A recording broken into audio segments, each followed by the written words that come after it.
भी पलटना हो पलट लीजिए, कोई दिक्कत नहीं। तो आज हम लोग लेक्चर संख्या 8 करने वाले हैं और इस चैप्टर का नाम क्या है? केंद्रीय प्रवृत्ति की माप, जिसको हम कहते हैं मेजर ऑफ सेंट्रल टेंडेंसी। ये चैप्टर थोड़ा सा बड़ा है और अभी लगभग लगभग आपका 50% के आसपास ये चैप्टर खत्म हो गया, ठीक है। तो इसको डीट देता है। अगर ऑब्जेक्टिव होता है, ये दो बार है कि एक टाइप से कैलकुलेट है। मैं आपको के सब लेकिन जिसमें कि मध्य लगभग आपका, जिसको अंग्रेजी में क्वार्टाइल कहते हैं, मध्य का ज्ञात करने के लिए था। लेकिन इसी के अंदर आगे बढ़ते हुए आज नया टॉपिक भी शुरुआत करेंगे। तो चतुर्थक क्या होता है, जिसको अंग्रेजी में क्वार्टाइल कहते हैं। अब ये क्वार्टाइल होता क्या है, इसको डिटेल में जानेंगे। और बिल्कुल ये उसी प्रकार से है जैसा कि हमारा मध्यका था। मध्यका के अंदर क्या होता है कि पूरे सीरीज को दो बराबर भागों में बांट देते हैं, जिससे कि एक हमारा वो भाग हो जाता है जिसमें कि सभी वैल्यूज मध्यका से छोटे होते हैं और दूसरा सभी, तो बीचों बीच के वैल्यू को हम लोग फाइंड कर रहे थे, जिसको मध्यका बोला जा रहा था। लेकिन चतुर्थक के अंदर, चतुर्थक नाम से ही पता चल रहा है कि ये पूरे सीरीज को चार बराबर भागों में बांटता है। हालांकि यहां पर आपको बता दें कि हम लोग क्वार्टाइल दो ही निकालेंगे, चार नहीं, केवल Q1 और Q3, Q2 को नहीं निकाला जाएगा, क्योंकि अगर Q2 कैलकुलेट आप करते हैं तो मध्यका के समान ही निकलता है। इसीलिए Q2 को, यानी कि जो द्वितीयक चतुर्थक होता है, उसको मध्यका के बराबर माना गया है। ये आपको ऑब्जेक्टिव क्वेश्चन भी पूछा जाता है, मैं आपको फॉर्मूला के साथ प्रूव करके भी बताऊंगा। तो यहां पर हम लोग पहले टॉपिक तो ये समझेंगे कि चतुर्थक होता क्या है, और दूसरा कि चतुर्थक कैलकुलेट कैसे होता है। ये दोनों सीरीज के अंदर देख लेंगे आज हम लोग, व्यक्तिगत और खंडित श्रेणी के अंदर। इंडिविजुअल सीरीज और डिस्क्रीट सीरीज के अंदर में बिल्कुल कैलकुलेशन वैसा ही होगा जैसा कि हम लोगों ने बार बार मीडियन को कैलकुलेट किया था, सेम टाइप से। तो सवाल कौन सा था एक बार देख लीजिए। सवाल यही था कल की क्लास में, जिसमें कि सीरीज देखो उल्टा दिया हुआ है, यानी कि 40 से 50, फिर 30 से 40, 20 से 30, या फिर 10 से 20, या फिर 0 से 10। तो ये जो सीरीज दिया हुआ था, इसके हम जवाब पूछ रहे हैं आपको। क्योंकि एक टाइप से तो हमने ये कहा था कि ठीक है उल्टा ही रहने दीजिए, कैलकुलेशन कर लीजिए, ठीक है। आंसर कितना आया था, लेकिन कल आप लोगों को यही होमवर्क भी दिया था कि एक बार इसको पलट करके हल करना, यानी कि सीरीज को ऊपर कर देना ऐसे कि 0 से 10, 10 से 20, 20 से 30, 30 से 40, 40 से 50, ऐसा कर देना, और उसी के हिसाब से फिर इसको भी पलट लेना और फिर कैलकुलेट मुझे करके बताना कि आंसर कितना आ रहा है। तो आप लोगों ने अभी तक आंसर नहीं किया है, 23 आ रहा था, ठीक है, ठीक है, बहुत बढ़िया। इस सीरीज का मैं पूछ रहा हूं, जल्दी से आप लोग बता दो,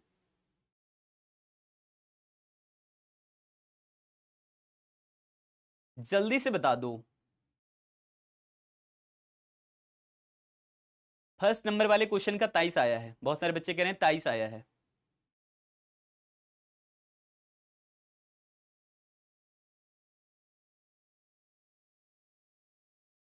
ठीक है,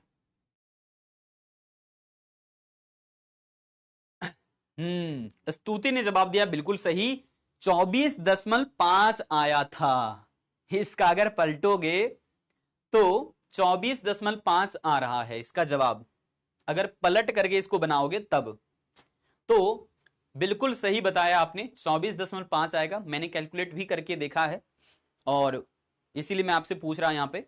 और क्यों पूछ रहा हूं, इसके पीछे के रीजन अब समझते हैं, क्योंकि मैं सीधा सीधा हल करवा देता आपको तो मजा नहीं आता।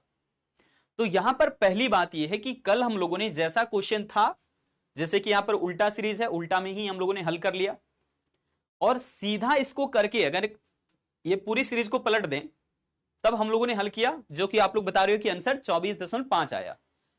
तो अब हमारा कौन सा जवाब सही होगा, क्योंकि दोनों तो जवाब 24 के आसपास ही आ रहे हैं, गलत तो नहीं है उल्टा करके हल करना। लेकिन थोड़ी सी जो गलती है कंसेप्चुअली, वो हम लोग समझ लेंगे यहां पे। जैसे एक छोटा सा एग्जांपल देते हैं, पूरा हल नहीं करेंगे, आपको हिंट करने से ही समझ में आ जाता है, क्योंकि आप लोगों ने कल सॉल्व किया हुआ है हमारे साथ में कंप्लीट ऐसा ही सीरीज। तो सबसे पहले इसका सीएफ निकालते हैं और पलट करके भी सीएफ निकालेंगे, उसी से फर्क समझ में आ जाएगा। तो 2 लिखा हुआ है तो 2 लिख दिया, 2 और 7 9 हो गया। इसी प्रकार से 9 और 12 को जोड़ दिया तो यहां पर 21 हो गया, 21 और 9 को जोड़ा तो 30 हो गया, और 30 और 1 को जोड़ दिया तो 31 हो गया। लेकिन सोच करके देखिए कि अगर यही एफ जो हमारा ऐसे रहता, नीचे से हम लिखते हैं जैसे 1 9 12 7 और 2। अब इसका जरा CF निकाल के देखिए। अगर ऐसे था F तो हमने CF निकाल लिया, इस प्रकार से निकला। लेकिन अगर यही वाला F उल्टा कर दें, यानी कि 1 को ऊपर लिख दें तो ऊपर लिख दिया, उसके बाद 9 है तो 9 लिख दिया, उसके बाद 12 है तो 12 लिख दिया, 7 है तो 7 लिख दिया, 9 है तो 2 है तो 2 लिख दिया। तो अब जरा इसका CF निकाल के देखिए, फिर आपको पता चल जाएगा कि हमें किस तरीके से रख करके सॉल्व करना चाहिए एक्चुअल में। ठीक है, सही गलत का फर्क पता चल जाएगा। तो 1 है तो 1 लिख दिया, 1 और 9 10, 10 और 12 कितना हो जाएगा, 22 हो जाएगा। 22 और 7 जोड़ोगे तो कितना हो जाएगा, 22 और 7 हमारा हो जाएगा 29। 29 और 2 जोड़ोगे तो यहां पर हो गया 31। यानी कि फाइनली लास्ट में तो 31 आ रहा है, 31 आ रहा है।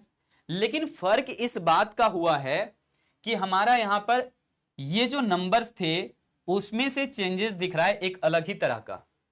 हम लोगों ने ये भी करके देखा था कि आखिर में n+1/2 लगाएं। ठीक है, सॉरी n+1 नहीं बल्कि सिर्फ n/2 लगेगा। तो अगर हम ये वाला फॉर्मूला लगा रहे थे तो हमारा कितना आ रहा था, मतलब 31 को हमने 2 से भाग दे दिया है तो 15.5 आ रहा है। इसमें भी वही आएगा, सेम बातें हैं, कैलकुलेट नहीं करते हैं, सेम उसमें भी आएगा, पता ही आपको, क्योंकि वहां पर भी 31 है। अब मुझे बताइए कि 15.5 अब किस में तलाश कर रहे हैं, इसमें 21 के सामने। ठीक है, और 21 के सामने वाले वर्ग में जाते हैं तो यहां पर पता चल रहा है यही मध्य का वर्ग है, आपने ये भी पता कर लिया। अब जरा इसके हिसाब से चलते हैं तो हमारा यहां पर जो है वो लाइज कर रहा है, जैसे देखो शुरुआत से देखते हुए कहां 15.5 आएगा तो 22 के अंदर आएगा। दैट मीन्स कि 1 2 3 तीसरे नंबर का। तो अगर इस चीज को पलट दो, सीरीज पलट दो, मान लो कि हमने यहां पर सीरीज भी पलट दिया है, आप देखना चाहें तो मैं दिखा देता हूं। जैसे मान लीजिए कि क्लास इंटरवल का हमने ये वाला सीरीज पूरा पलट दिया तो बन जाएगा कैसे, 0 से 10, 10 से 20 और 20 से 30, 30 से 40 और क्या बन जाएगा 40 से 50। बस फर्क आपको समझना था दोनों में। अब सॉल्व ऐसे करना ठीक रहेगा या फिर इस ढंग से सॉल्व करना ठीक रहेगा, इसकी फैसला हम लोगों को करना है परफेक्टली। तो सबसे पहले हम लोगों ने यह पता कर लिया कि जो 15.5 आएगा इसके लिए भी तो हमने फाइंड किया कि 22 में आ रहा है और 22 के सामने वाला यहां पर भी क्या है वर्ग, तो 20 से 30 है, और यहां पर भी वर्ग क्या है 20 से 30 है। इसका मतलब आंसर जो है वो थोड़ा बहुत डिफर करेगा, किसकी वजह से, एफ भी हमारा कितना आ रहा है, एफ आ रहा है 12, यहां पर भी एफ कितना आ रहा है 12, लेकिन इसके अंदर जो सी एफ आ रहा है वो सी एफ कितना है 9, जहां लाइज करता है उसके ऊपर वाला होता है ना सी एफ, और इसमें जो है वो सी एफ कितना आ रहा है 10 आ रहा है। तो इसी सी एफ की वजह से हमारा आंसर जो है वो थोड़ा बहुत डिफरेंट आएगा, मतलब इस वे आंसर सॉल्व करने से हमारा अलग आएगा और इस तरीके से सॉल्व करने पर अलग आंसर आएगा, थोड़ा सा अलग आएगा, ज्यादा नहीं। लेकिन दोनों में से सही कौन सा माना जाएगा, बड़ा कंफ्यूजन है, और ये विद्वानों के बीच भी ऐसा ही कंफ्यूजन रहा था, क्योंकि शुरुआत में विद्वानों ने कह दिया कि उलट पलट के कैसे भी रख दीजिए सॉल्यूशन वही आ रहा है, लेकिन बाद में जब ऐसी स्थिति आ पड़ी तो लोगों ने कहा कि नहीं, हमें जो है वो इस पलटे हुए सीरीज का सॉल्यूशन बढ़िया सॉल्यूशन नहीं है। ठीक है, क्यों नहीं है, क्योंकि किसी की आमदनी अगर आप लिख रहे हो तो कंटिन्यूटी इसमें टूट रही है, एक तरीके से देखो कंटिन्यूटी यहां पर टूट रही है, दोनों के बीच का गैप तो है 20 का, यहां भी गैप है 20 का, यहां भी गैप है 20 का, यहां भी गैप है 20 का, है ना, लेकिन कंटिन्यूटी कहां टूट रही है ये चीज आप देखोगे तो आपको पता चलेगा कि अगर हम इसी बात को ऐसे रखते हैं तो 0 से 10 और 10 से 20, यानी कि यहां के बीच का गैप भी हमारा क्या आ रहा है, शून्य आ रहा है, लेकिन यहां पर बीच के गैप का क्या आ रहा है, क्या आ रहा है बताओ, यहां पर दोनों के बीच का गैप 20 आ जा रहा है।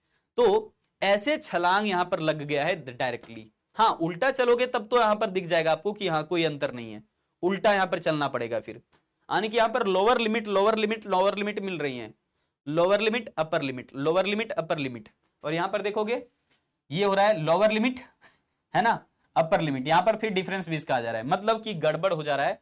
तो हमारा कौन सा सही रहेगा, बड़ा विद्वानों ने आपस में मतभेद किया, फिर जाकर के इस बात का पता चला कि हाँ जो हम लोग सीरीज सही कर्म करके लेते हैं ये वाला, ये हमारा सही माना जाएगा, क्योंकि किसी भी चीज की वैल्यू जब हम लोग करते हैं तो ऐसे ही लिखा जाता है ना 10 20 30 40 50, अब समझ में आ गया होगा। और 0 10 20 30, यानी कि दोनों बढ़ते हुए नजर आ रहा है। लेकिन इसके अंदर देखना कंटिन्यूटी कैसे टूट रहा है, तो 40 30, यहाँ पर 20 10 और 0, ये घटते हुए क्रम में आ जा रहा है। जैसे ही यहाँ पर 50 40 30 20 10, ये भी घटते हुए क्रम में आ जा रहा है। सो यहाँ पर हमने जो बहुत सोच समझ करके डिसाइड किया है, और अर्थशास्त्रियों ने, विद्वानों ने, हमने नहीं। तो विद्वानों का मानना है कि हम लोग सही क्रम करके ही इसको सॉल्व करते हैं, तब वाला आंसर बहुत सही आता है।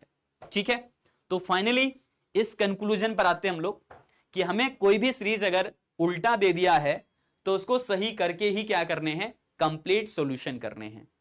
अब किसी को कोई दिक्कत है क्या, पूछोगे जरा।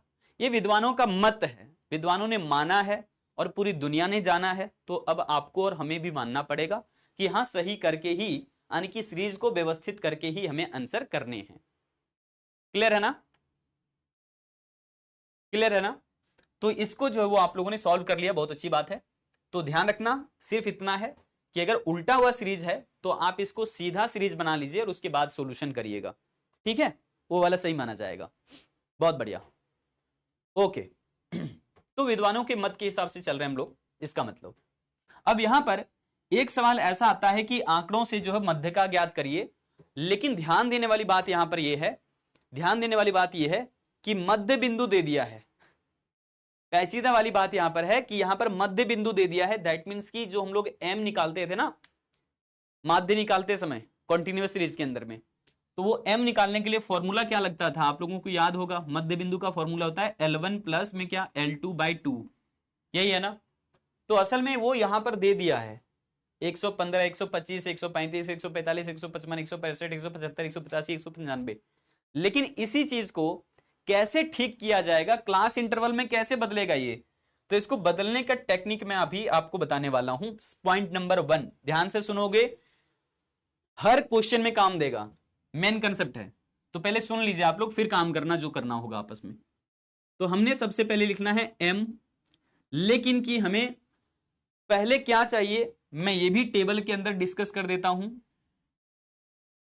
मान लो एक हमने यहां पर टेबल जनरेट किया है, क्यों किया है ये भी बताते हैं। क्योंकि ये जो वैल्यू दिया हुआ है ये हमारा है स्मॉल m, और हमें इसका जो है क्लास इंटरवल तैयार करना है, वर्ग अंतराल बनाना है। जैसे था ना 0 से 10 10 से 20, वो वाला पता करिए पहले, तभी तो निकलेगा मध्य का, नहीं तो L1 L2 कहां से लाओगे। इसलिए ये m था, मिड वैल्यू था, तो हमें मिड वैल्यू लिख लेना है।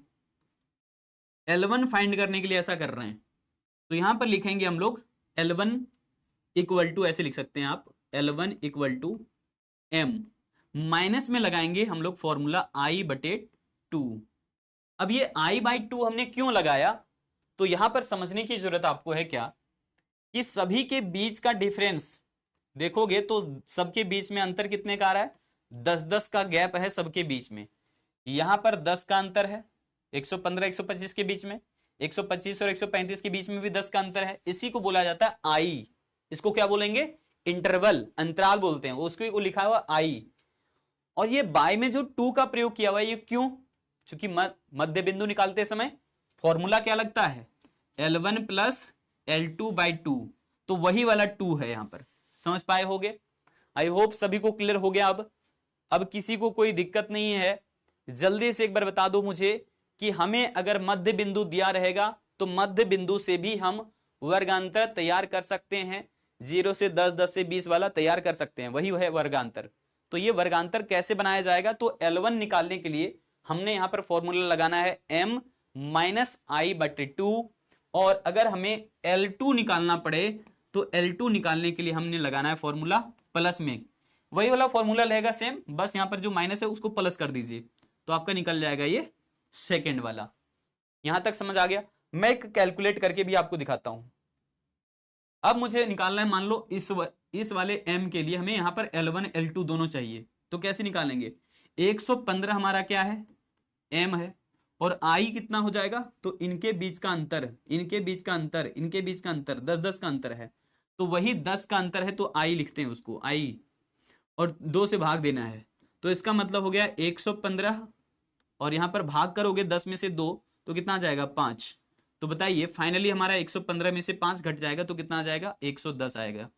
इसका मतलब यहां पर हमारा 110 तो आ गया, लेकिन 110 से कहां तक जाएगा, तो L2 फाइंड करिए। L2 में क्या निकाला जाएगा, m प्लस आई बटे 2। तो m का मतलब कितना है, 115, और i कितना था, तो फिर से कह रहे हैं यहाँ के बीच का अंतर होता है i, ठीक है। तो वो i था कितना, 10, और 2 से भाग करने हैं, तो यहां पर हो गया 115 प्लस में 10 को 2 से भाग कीजिए कितना आ जाएगा, 5, यानी कि यहां पर आ गया हमारा 120। तो 110 से कहां तक आ गया, 120 आ गया।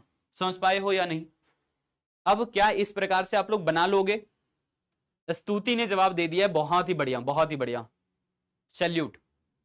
बाकी बच्चे बताओगे बाकी सभी को बताओगे, क्योंकि यही तो है, स्टैट्स में मजा आपको यहीं पर मिलेगा, कैलकुलेशन वाला मजा, ठीक है। तो सबको ही बताओ, सभी को ही बताओ। अब नेक्स्ट टाइम जो है निकालना है तो आप आसानी से निकाल सकते हो कि यहां पर m का मतलब कितना है, m का मतलब कितना है, 125, m का मतलब कितना है, 125 है। L1 निकालना है ना, माइनस लगा दो, 10/2। मतलब आप समझ गए होगे कि हमने यहां पर बार बार ये 10/2 मतलब 5 आ रहा है, तो सीधा कहिए कि जो 125 है उसमें माइनस अगर 5 कर दोगे तो निकल जाएगा L1। तो 125 में से 5 माइनस करेंगे तो कितना निकल जाएगा, 120। और L2 निकालने के लिए इसमें से क्या करना है, 5 जोड़ देना है। तो 125 में से 5 जोड़ दोगे तो निकल जाएगा 130। उसी प्रकार से 135 में से 5 घटाओगे तो आ जाएगा 130, और अगर 5 जोड़ोगे तो आ जाएगा 140। आसान है ना, कर लोगे सभी कोई, बहुत बढ़िया।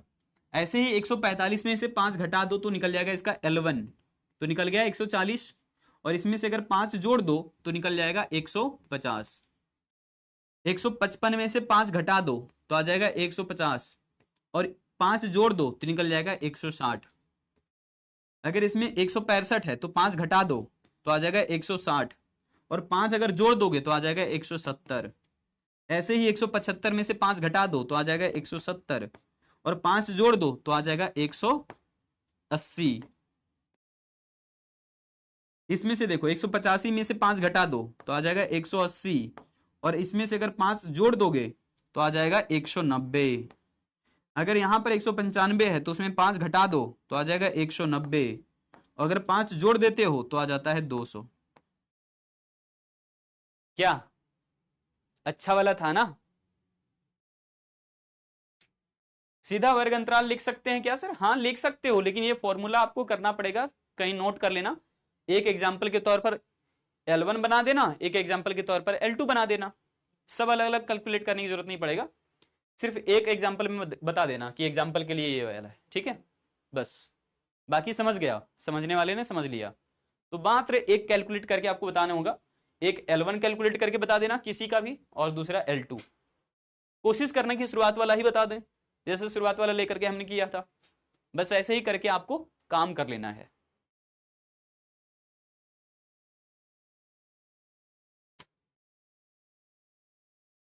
सर ऐसा और एक क्वेश्चन था जो आप SW दिए थे, तो वो हमसे बना नहीं, मतलब जब बना रही थी तो समझ नहीं आ रहा था, तो आप बता दोगे क्या, बता देंगे, वो एक्स्ट्रा सेशन के अंदर हम लोग कवर कर लेंगे, और अगर आज टाइम बचता है तो आज ही कंप्लीट कर देंगे आपका वो भी।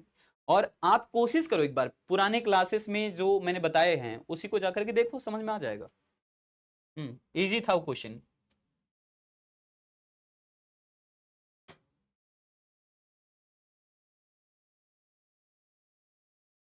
नहीं नहीं नहीं नहीं, ऊपर वाले लिया जाता है मान, जनरली जहां लाइज करता है ना उसके ऊपर वाला CF होता है, ठीक है, समझ गए। जहां लाइज करता है उसके ऊपर वाला CF होता है, नीचे वाला नहीं, उसके सामने वाला नहीं। जैसे तुमने ये सवाल पूछा है CF का कि सर यहाँ लाइज करता है, मान लो N/2 लगा करके 15.5 लाइज करता है, तो क्या 21 को हम लोग CF बोल सकते हैं, नहीं, जहां लाइज करता है उसके जस्ट ऊपर को बोलते हैं, ठीक है। समझ गए तुम्हारे सवालों का जवाब। देखो तुम्हारे डाउट यही था ना, 9 को ही ले सकते हैं या फिर 21 को भी ले सकते हैं, तो 21 को नहीं ले सकते, जहां लाइज करता है उसके ऊपर वाले लेते हैं केवल। क्लियर है। द इकोनॉमिक्स मूवी, कौन सी फिल्म चल रही है ये, यहाँ फिल्म चल रहा है क्या। हाँ हाँ हाँ, फिल्म तो चल रहा है सर, आसान लग रहा है इसीलिए फिल्म है। ठीक है, अब मुझे बताओ कि ये एफ है भाई, तो अब आप लोग काम कर सकते हो, मध्य का निकाल सकते हो इजीली। कैसे निकालोगे? तो सिर्फ से सबसे पहले अब वर्ग निकाल लिया तुमने तो कैलकुलेशन आसान हो गया ना। बाकी तो प्रोसेस सेम है, जैसा कर रहे थे वैसा ही बाकी आगे है। यहां पर आपको केवल ये जो एफ था इसी से सी एफ निकालना पड़ेगा यहां पर, तो सी एफ निकालिए जरा इससे। 6 को 6 लिख देना, 25 को 6 से जोड़ देना, निकाल लोगे, कंप्लीटली बन जाएगा। ओके रिपोर्ट है, सभी को समझ आ जाएगा।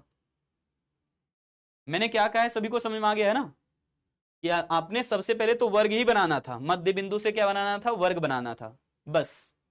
बाकी काम तो एफ से सी एफ निकालना तो आप लोग जानते ही हो, और जो यहां पर सी एफ आएगा लास्ट में उसी को n/2 में पुट करना है, फिर उसको लाइज करवा के देखना है कि कौन सा सी एफ पर लाइज कर रहा है, उसके सामने वाला वर्ग कौन सा है, उसके सामने वाला एफ कौन सा है, या फिर उसका सी एफ कितना है, ये तो हो जाएगा। कैलकुलेशन हो जाएंगे सभी से, सभी कोई कर लोगे ना।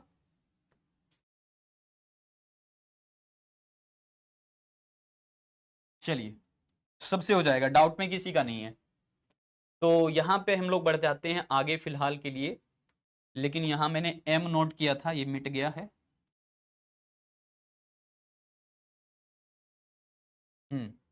अब आ जाइए इधर। अगर तुमसे मैं एक और सवाल लूं, जैसे कि अभी कुछ देर पहले किसी का डाउट आ रहा था कि सर मुझसे ना बन पाया, बुलबुल ने कहा था ना, तो ये देखोगे यही क्वेश्चन था क्या, चैट में बताना एक बार, यही क्वेश्चन था ना। यहां पर 10 से लिया हुआ है 20, फिर लिया है 10 से 30, है ना। तो यहां पर है क्या असल में, बताओ, यहां पर है क्या असल में, कि फिर से शुरुआत 10 से 10 से 10 से शुरुआत किया है, तो यही इसमें गड़बड़ी है। इसीलिए करना क्या है, इस 10 को केवल इग्नोर करिए और सजाइए बहुत बढ़िया तरीके से, जैसा आप जानते हैं। सर कितने के अंतराल से सजाएंगे, तो डिपेंड करता है कि इन दोनों के बीच का अंतर क्या है, इन दोनों के बीच का अंतर क्या है। तो सबके बीच का अंतर यहां पर 10-10 का निकल रहा है, इसीलिए क्या करना, इस पूरे सीरीज को गलत है ये एक तरीके का। इसका सही सीरीज कैसे बनेगा, तो इसका सही सीरीज आपको बनाना है किस प्रकार से, मैं आपको दिखा देता हूं। इस प्रकार से बना देना, जो कि आप जानते हो आसानी से, 10 से 20, 20 से 30, 30 से 40, 40 से 50, 50 से 60, 60 से 70 कर देना, ठीक है। बाकी तो फ्रीक्वेंसी में कोई चेंजेस नहीं रहेगा, जैसे कि आप इसमें देखोगे लगातार, तो ये सी एफ ही है। सी एफ क्यों है, क्योंकि लगातार बढ़ते जा रहा है, बढ़ते जा रहा है, बढ़ते जा रहा है, बढ़ते जा रहा है, तो क्या है, सी एफ है। समझ गए होगे, क्योंकि सी एफ रहता है तो या तो बढ़ते जाता है या फिर ये घटते चला जाता है, ऐसा ही होता है ना। तो इसका मतलब ये एफ नहीं दिया हुआ है, ये क्या दिया हुआ है, सी एफ दिया हुआ है। तो सी एफ से क्या बनाओगे, एफ बनाओगे। मैं एफ निकालना आपको सिखा देता हूं नेक्स्ट वाले में। देखो हमने यहां पर नोट किया हुआ था सी एफ, तो आप देखोगे कि सी एफ तो नोट कर दिया, बट इससे एफ बनाया कैसे गया है। तो 8 जो पहले दिया हुआ था ना क्वेश्चन के अंदर में, ये सब सी एफ दिया हुआ था, तो पहले वाला पहले ही लिख देते हैं, फिर इन दोनों के बीच का गैप जो आता है ना वो उसको लिखते हैं, फिर इन दोनों के बीच का गैप आता है उसको एफ लिखते हैं, इन दोनों के बीच का गैप यहाँ पर लिखते हैं, फिर इन दोनों का बीच का गैप, इन दोनों के बीच का गैप, तो वैसे ही एफ निकल जाता है। समझ पाए, यानी कि क्वेश्चन में ये वाला दिया हुआ था, ये वाला दिया हुआ था, हमने इससे ये वाला फाइंड कर लिया है। देखोगे यहाँ पर तो पता चल जाएगा, 8, 32, 54, 68, ये सब तो वही है, 8, 32, 54, 58, 66, 80, तो ये सी एफ दिया हुआ था असल में, उससे एफ बनाने आपको, ठीक है। बाकी कैलकुलेशन सेम टू सेम है, एज इट इज है, अब कोई दिक्कत नहीं आएगा। अब कल हमने इसको सॉल्व भी कर दिया था, अगर दोबारा से आप करना चाहो सॉल्व कर लेना, कोई दिक्कत वाली बात नहीं होगी। फाइनली अब हम लोग आते हैं बहुत ही प्यारे टॉपिक पर। अब तक हम लोगों ने तो यही सीखा है कि मध्यका के अंदर में श्रेणियों को 2 वर्गों में विभाजित किया जाता है, लेकिन हम लोग अब जो सीखने वाले हैं, अब पूरे आंकड़ों को 4 भागों में बांटा जाएगा। लेकिन यहां पर ऐसा नहीं कि 4 अलग अलग कैलकुलेशन करने होंगे, नहीं, केवल हमें 2 ही कैलकुलेशन करना होता है, Q1 और Q3, यानी कि ऑड वाले Q1 और Q3। अब ऐसा क्यों है, इसकी भी आपको प्रमाण हम आपको आगे दे देंगे, लेकिन फिलहाल आपको समझना है चतुर्थक का अर्थ क्या होगा। तो चतुर्थक का मतलब क्या होता है, ये आप यहां पर देख लीजिए। जैसे मान लो हमने यहां पर नोट कर दिया चतुर्थक, तो हम लोग इसको अंग्रेजी में बोलते हैं क्वार्टाइल। क्या बोलते हैं? क्वार्टाइल बोलते हैं। आप चाहे इसको कैपिटल क्यू से डिनोट कर सकते हो, क्यू फॉर क्वार्टाइल, चतुर्थक। चतुर्थक बिल्कुल वैसा ही है जैसे मान लो एक लकड़ी है और इस लकड़ी को हमें 4 टुकड़ों में बांटना है। कितने जगह पर काटना पड़ेगा चैट में बताओ सभी कोई। एक लकड़ी है और उसको 4 टुकड़ों में बांटना है, कितने जगह पर कटिंग लगाओगे चैट में सभी कोई बताओ एक बार। एक लकड़ी को 4 बराबर भागों में बांटना है तो कितने बार उसको कट करना पड़ेगा ताकि वो 4 बराबर भागों में बट जाए? कितने बार काटना पड़ेगा, मैं ये पूछ रहा हूं। कितनी बार काटना पड़ेगा ये बताइए आप। कितने बार काटेंगे इसको? 3 बराबर भागों में। शिवानी कह रही सर 2 बराबर। 2 में बांटेंगे तब तो मध्य का आ जाएगा, अभी तक मध्य का से तुम बाहर नहीं निकली। गुड़िया जल्दी से बताओ चैट में, सच में तुम्हें समझ में नहीं आया क्या? एक बार चैट में बताओ मुझे। मैंने अभी क्या कहा कि हम लोग मध्यका को समाप्त कर रहे हैं, अब हमारा चतुर्थक आ रहा है। तो चतुर्थक में पूरे आंकड़ों को 4 बराबर भागों में बांटना होता है। जैसे मैंने कहा एक लकड़ी है और इस लकड़ी को 4 बराबर भागों में बांटना है, तो हम कितने जगह पर कट लगाएंगे?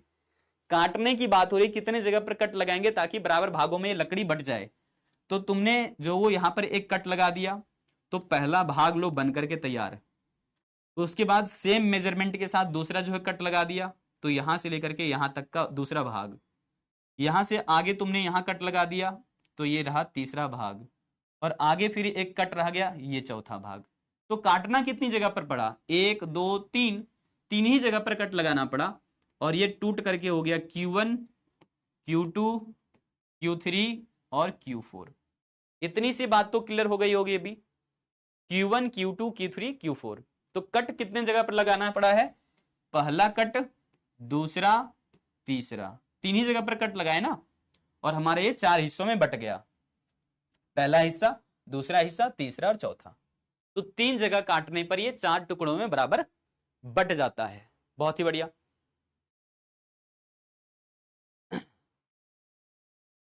सर शिवानी 3 में बांट रही है, हाँ चलिए ठीक है। तो अब यहां पर फाइनली आप लोगों को समझ में आ गया है। तो थोड़ा सा आते हैं इसकी मीनिंग के ऊपर में, हमने देख लिया। तो आप डेफिनेशन भी देख लो हमारे साथ में। डेफिनेशन में सीधी सीधी बात लिखना है कि यदि किसी श्रृंखला या श्रेणी को 4 बराबर भागों में बांटा जाता है तो प्रत्येक भाग अंतिम इकाई उसका चतुर्थक कहलाता है। प्रत्येक भाग की एक इकाई उसका क्या कहलाएगा? चतुर्थक कहलाएगा। ठीक, लेकिन इसको आप अंग्रेजी अक्षर के, है ना, अंग्रेजी भाषा के क्यू अक्षर से डिनोट कर सकते हैं। अंग्रेजी अक्षर है, अंग्रेजी भाषा के एक अक्षर है क्यू, तो क्यू से इसको आप डिनोट कर सकते हैं, क्वार्टाइल हो गया। और प्रथम चतुर्थक को जैसा कि हमने लिखा Q1, तो Q1 को आप निम्न चतुर्थक भी कह सकते हो। प्रथम चतुर्थक को क्या कहेंगे? निम्न चतुर्थक। क्यों? क्योंकि आपको मैं दिखाऊं तो मान लीजिए हमारे पास एक पूरी लकड़ी है, 4 बराबर भागों में हमने बांट दिया, तो पहला हिस्सा कितना होगा? 25%।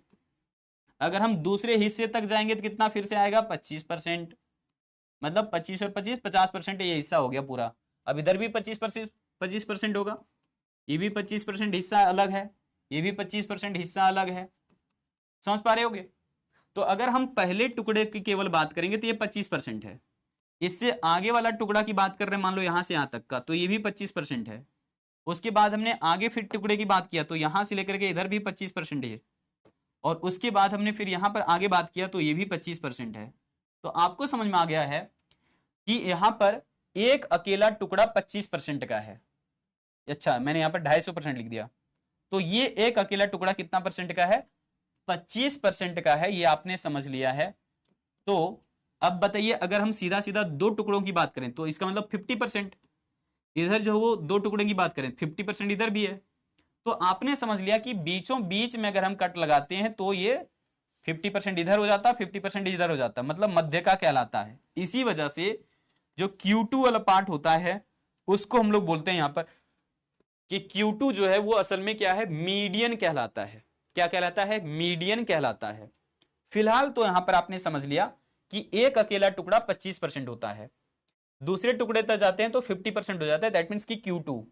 तीसरे तक जाते हैं तो इसका मतलब Q3 यानी कि 75%, और चौथा पूरा पूरा ले लेते तो 100%। तो यहां पर आ जाइए, किस किस चीज को डिनोट करने की जरूरत पड़ता है एग्जाम में, मैं आपको बताता हूं। एग्जाम में जब भी पूछता है ना कि निम्न चतुर्थक को गणना कीजिए, इसका मतलब आपको बोला जाता है Q1 कैलकुलेट करने के लिए, क्योंकि Q1 का ही नाम क्या है, न्यून चतुर्थक। इनमें जो है वितरण का लगभग लगभग 25% आ जाते हैं सारे वैल्यूज, ठीक है, 25% या फिर उससे कम के वैल्यू इसी में रहते हैं, तथा 75% जो वैल्यूज होते हैं वो उससे अधिक के होते हैं, बड़े बड़े वैल्यूज होते हैं। दूसरा पॉइंट आप नोट करिए कि जो हमारा द्वितीयक चतुर्थक होता है उसको बोलते हैं मध्यका। बहुत ही इंपॉर्टेंट पॉइंट है, मैं यहां पर स्टार लगा रहा हूं, ये आपको ऑब्जेक्टिव में पूछा जाता है बहुत जल्दी, रिपीट रिपीट करके, तो आप इसको इंपॉर्टेंट समझ लेना कि जो मध्यका है असल में हमारे जीवन के अंदर जो मध्यका नाम की चीज है, जो बराबर बराबर दो भागों में बांटता है, तो Q2 को ही असल में यहां पर M बोला गया है, यानी कि जो द्वितीय चतुर्थक है वही मध्यका भी होता है। तो पूछा जाता है कि कौन सा चतुर्थक मध्यका कहलाता है, तो द्वितीय चतुर्थक मध्यका कहलाता है। चैट में लिखो एक बार कि Q2 बराबर होता है M, Q2 बराबर क्या होता है, M होता है, फॉर्मूला में लिखो एक बार, याद रहेगा तुम्हें। तो यहां पर द्वितीय चतुर्थक ही क्या कहलाता है, मध्यका कहलाता है, ध्यान रखोगे, ऑब्जेक्टिव में पूछता आपसे।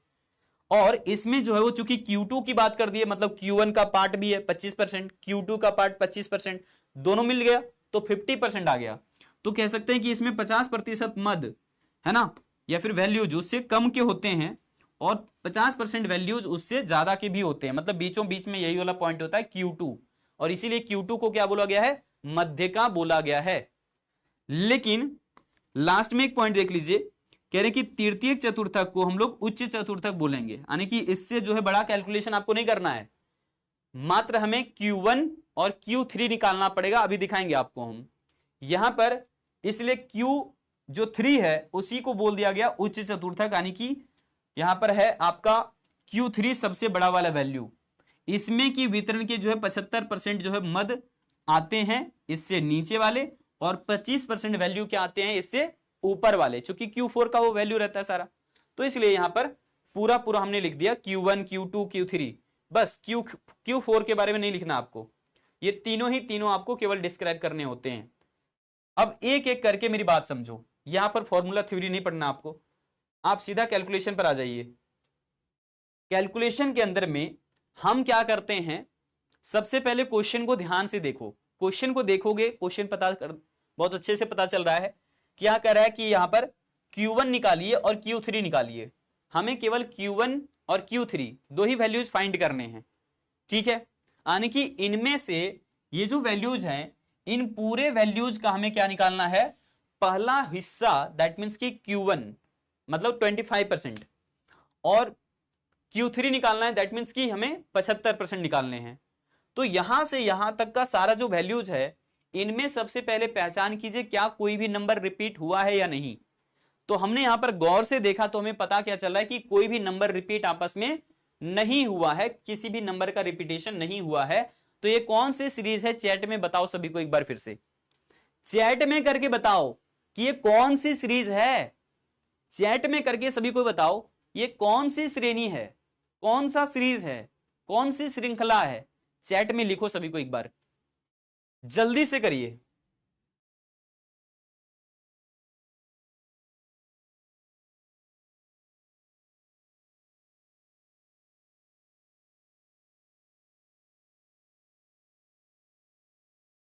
मनोज कह रहे हैं व्यक्तिगत श्रेणी, बहुत बढ़िया, बाकी बच्चे बताओ।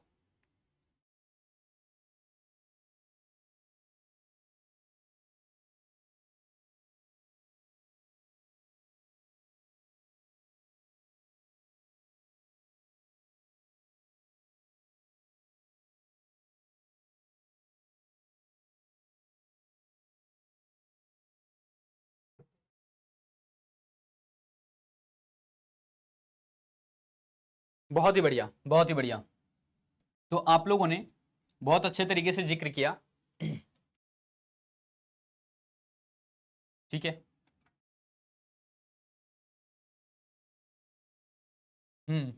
ठीक है। क्यू बोलते हैं, क्योंकि क्यू का मतलब क्वार्टाइल, तो क्यू बोलते हैं उसको।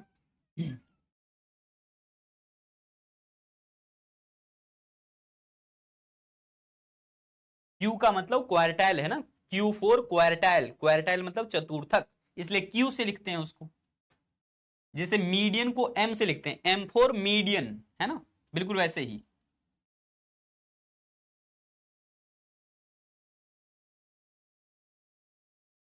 तो एफ जरूरी नहीं है?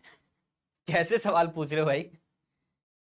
जब हम लोग मीडियन निकालते हैं तो एफ की जरूरत पड़ती है या नहीं फॉर्मूला में, बताओ पहले तुम मुझे। कह रहा कि जब सी एफ दिया है तो फिर एफ का क्या क्या ही मतलब है, क्या जरूरी है क्या?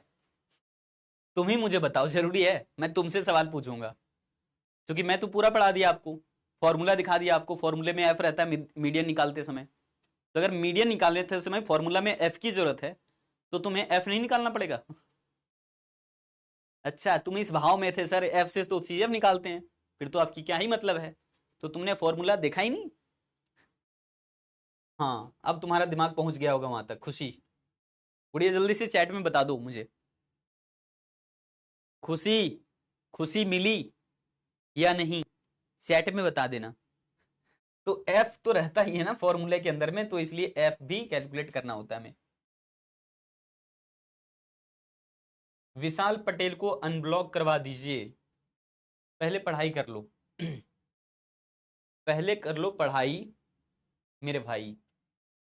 देखो यहां पर नंबर है 21, 15, 40, 30, 26, 45, 50, 54, 60, 65 और 70। राइट मीन्स अब हमें सॉल्यूशन अगर करने ही हैं, तो मैं यहां पर सॉल्यूशन के लिए एक अपना पूरा पूरा जो वो साम्राज्य स्थापित करता हूं पहले, क्वेश्चन को हटा करके, क्योंकि क्वेश्चन में सॉल्यूशन नहीं करना चाहिए, ये मेरी आदत रही है, और आप लोगों को भी ध्यान रखना है। क्वेश्चन के अंदर सॉल्यूशन मत कर देना, नहीं तो पता ही नहीं चलेगा कि क्वेश्चन क्या कह रहा था, है ना। तो इसलिए सॉल्यूशन के लिए हम अलग से बना लिए स्लाइड। देखिए, अब पॉइंट नंबर 1 हमें निकालना है Q1। ठीक है, तो लिखेंगे क्या, यहां पर लिखेंगे सबसे पहले प्रथम चतुर्थक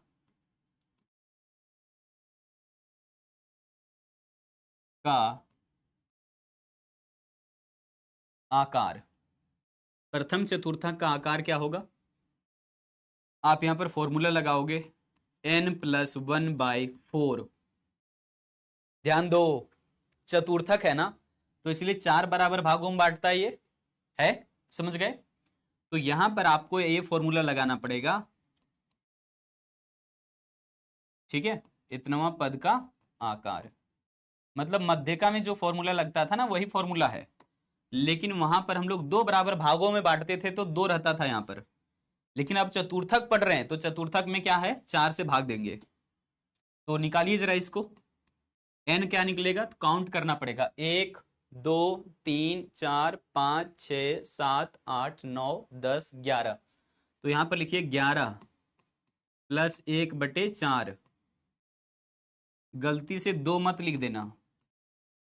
तो यहां पर 11+1 12 हुआ, 12 को 4 से भाग दे दीजिए। तो 12 को 4 से भाग देंगे तो आंसर यहां पर कितना आ जाएगा हमारा, 3 आ जाएगा। तीसरा पद का आकार। तो आप जरा ध्यान दीजिए यहां पर कि 1, 2, 3, 4। अच्छा अच्छा अच्छा अच्छा, एक बात और कि ये सजाया हुआ नहीं है, तो भाई साहब इसको सजाना पड़ेगा मुझे, है ना। हम्म, कोई नहीं, मैं सजा ही देता हूं। पहले सजाने पड़ते हैं, मुझे सजाने पड़ेंगे। कोई बात नहीं, आराम से करते हैं सॉल्यूशन।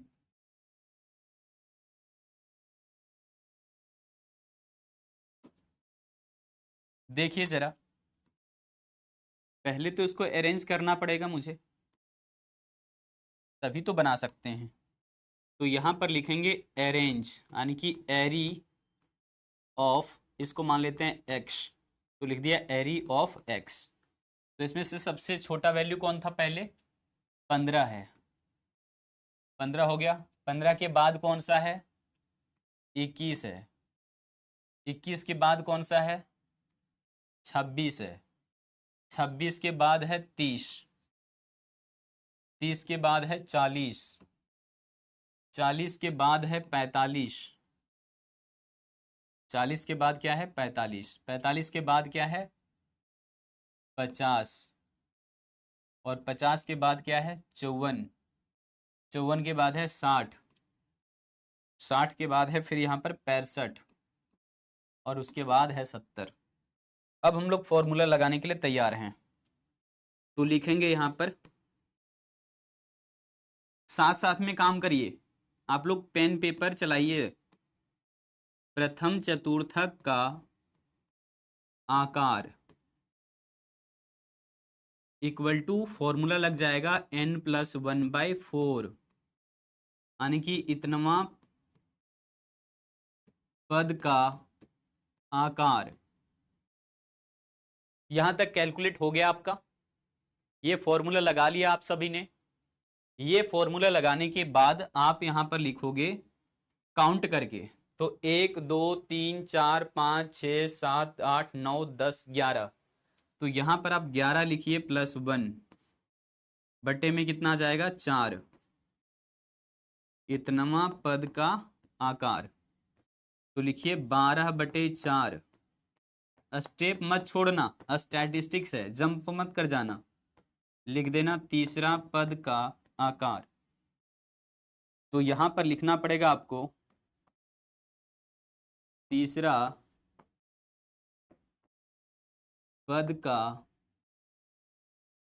आकार इक्वल टू कितना है, तो 1 2 3। तीसरा पद का आकार कौन सा मिल गया, 26। इसमें इधर से काउंट नहीं कर सकते हैं आप, इस चीज को ध्यान रखना, सिर्फ इधर से ही काउंट किया जाता है इसके अंदर, ठीक है।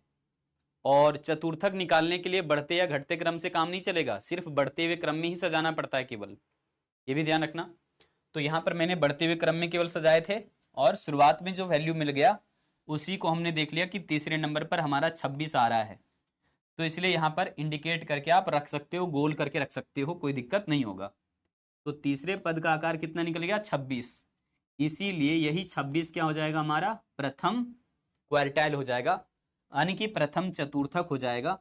तो यहां पर आप लिख सकते हो प्रथम क्या आया, चतुर्थक, या फिर इसी को क्या बोला जाता है, निम्न चतुर्थक। प्रथम चतुर्थक ही क्या होता है, निम्न चतुर्थक होता है। तो सबको यहां तक अगर क्लैरिटी मिल चुकी है तो एक बार जल्दी से चैट में आप लोग बता सकते हो, मुझे जल्दी से चैट में लिख सकते हो, बता सकते हो मुझे, आप लोग बता दो।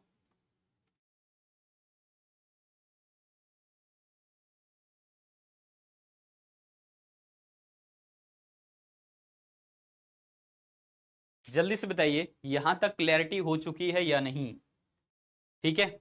बहुत ही अच्छा। अब आते हैं थोड़ा सा आगे, अब हमें क्या करना पड़ेगा वो भी बताते हैं हम आपको। अब हमें निकालना पड़ेगा इसका Q3, ठीक है। तो यहां पर आप लिखिए तीसरे या फिर तृतीय, तृतीय भी लिख सकते हैं, तृतीय चतुर्थक, तृतीय चतुर्थक का आकार। तो आप यहां से कैसे पता करोगे, फॉर्मूला वही लगेगा, सेम टू सेम फॉर्मूला लगेगा, n+1/4। तो तुम कहोगे सर आंसर तो सेम आ जाएगा पहले जैसा ही, लेकिन नहीं, इतनवा पद का आकार लगाने के बाद ध्यान देना हम क्या क्या यूज कर रहे हैं। यहां पर तुम कहोगे सर n+1/4 लगाओगे फिर से तो आंसर वही आ जाएगा यहां पर, लेकिन ऐसा नहीं होने वाला, क्योंकि यहां पर तृतीय चतुर्थक बोला है ना, तो यही फॉर्मूला रहेगा, लेकिन इसको 3 से गुना कर देना है केवल, समझ गए।